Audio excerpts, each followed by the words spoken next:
Hey guys, so I wanted to do an update for you, and instead of doing individual updates about each project, I'm going to do one update that covers all of my projects, and I think over time I'm going to continue to do one large update every 2 or 3 weeks or so that covers virtually all of the projects that I've been working on.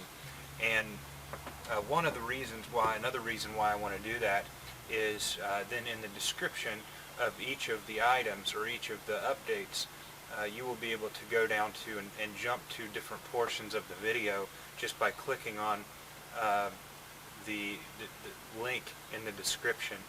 And so it serves a couple of purposes. I like to do gardening. I have a koi pond. I do product reviews. I do how-to videos and do-it-yourself projects. And the reason for putting it in one big update is I have several different of interest with people that subscribe to me that also have a wide array of interests, and some of them aren't interested in gardening and some of them are not interested in koi ponds, but in doing one update that includes everything, all of the subscribers can come to that video and click the portion of the video that they're most interested in.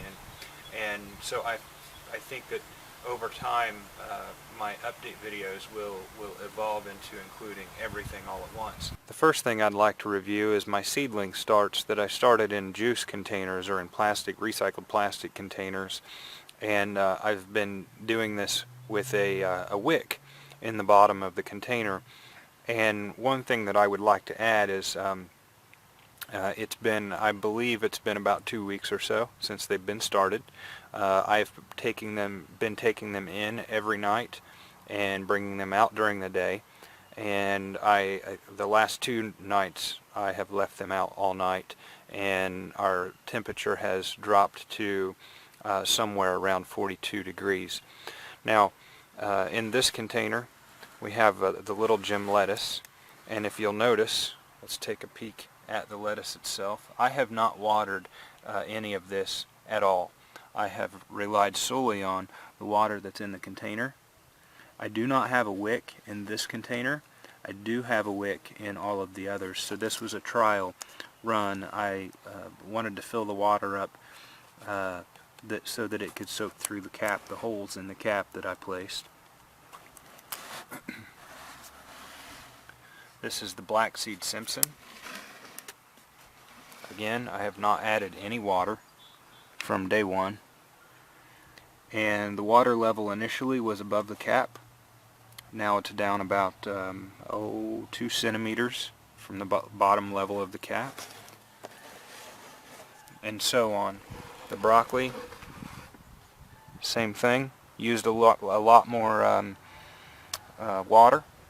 Now I really don't know how I'm going to get these seeds out and separated and planted efficiently or effectively, but the purpose for this was to prove a theory that it could work or could not work. You'll notice here that the carrots are they're very weak, and I'm not certain that this is a normal problem, but they seem to be weak, and the dirt does seem a little bit more dry than I think it should be. But I'm not going to water them. I'm going to continue to let them grow like this, and hopefully it encourages their roots to drop down deeper and to root stronger, but we'll see. I just don't know that it will wake up enough water. Alright, moving on. Haven't done much work on the solar collector.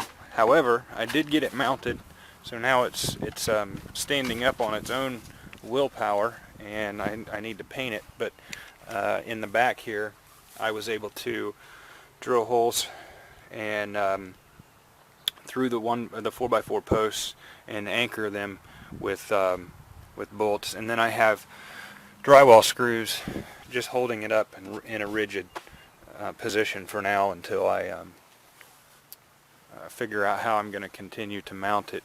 Continuing on, I did a lot of work on the doghouse. You can see here on the doghouse I was able to finish up with all of the trim work and paint it, and it's starting to look much better. Now all I need to do to the doghouse is add flashing and tar paper and shingles. So I'm almost done, and then I still also inside I need to do a raised bed to keep him off of the floor. Looking at the garden, I was able to till up the garden, and let's just take a look at this, a sampling of this dirt. You can see here that it's has a lot of clay in it. However, I have noticed that I'm starting to get more and more organic material in the garden, and I think that's due to adding so much fertilizer, not chemical fertilizer, but so much organic fertilizer from the fish pond, and also added some compost last fall and tilled it all in. So that's starting to look really nice. I also built a raised garden bed. This is one of two that I'd like to build. I'd like to add a second one, but for now this is all the topsoil that I was able to get. And you'll notice this is the quality of topsoil that I purchased, and it was for $25 a yard. I bought 4 yards of it, had it delivered here on Saturday, and so over the weekend I was able to build this. So you can see the quality of this. It does hold moisture fairly well, but there is a lot of wood in it, so I'm excited to see how that breaks down over time. I also worked on this corner flower bed and was able to use up some of the concrete retaining wall. And I might note that my goal is to do a how-to video on building this concrete retaining wall at minimal cost, and also a how-to video on building the raised garden bed. But you'll notice here I have not put a cap on top of the wall, and the reason why I haven't done that is because we're still going to trying to decide what kind of cap we'd like to put on that wall. I'd like to do a pour-in-place concrete cap, however, and do a how-to video or a do-it-yourself video on that.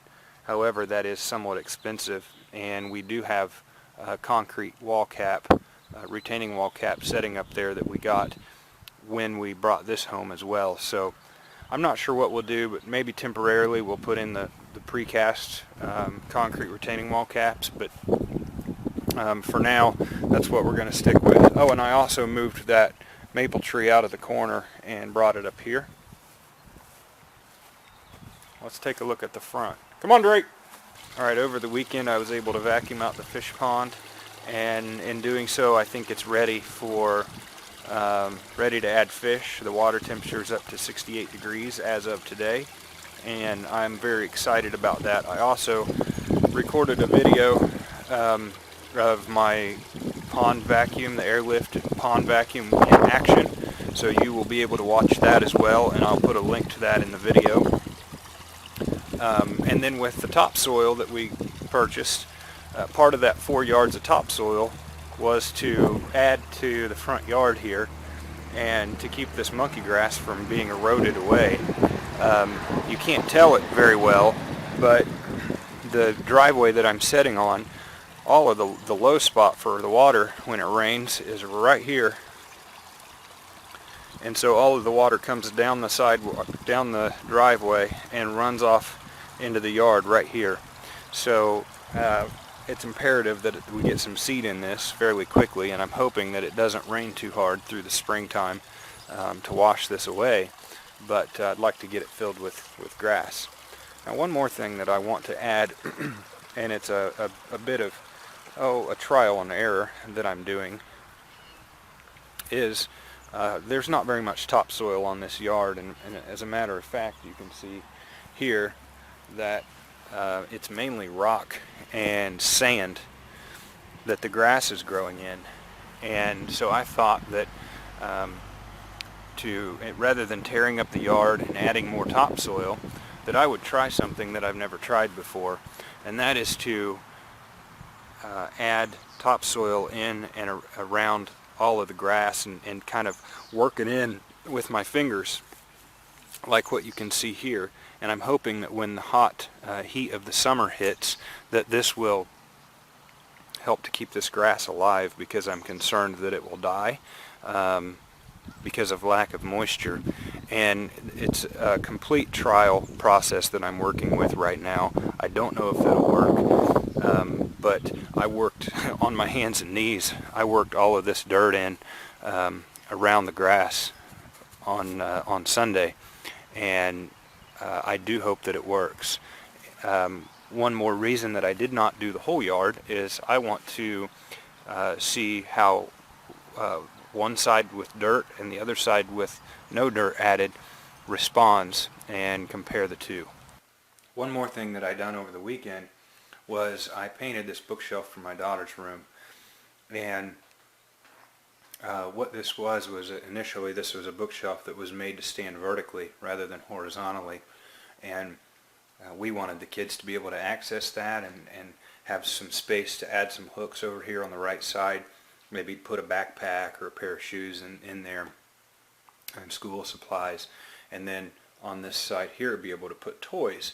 So and also use the top space as well as a shelf for decorations, and you know how little girls are. So doing this, what we did was I used the shelves that were initially with the bookshelf and supported with pegs. I turned them on their side and fastened them in permanently, so all of that bookshelf is rigid.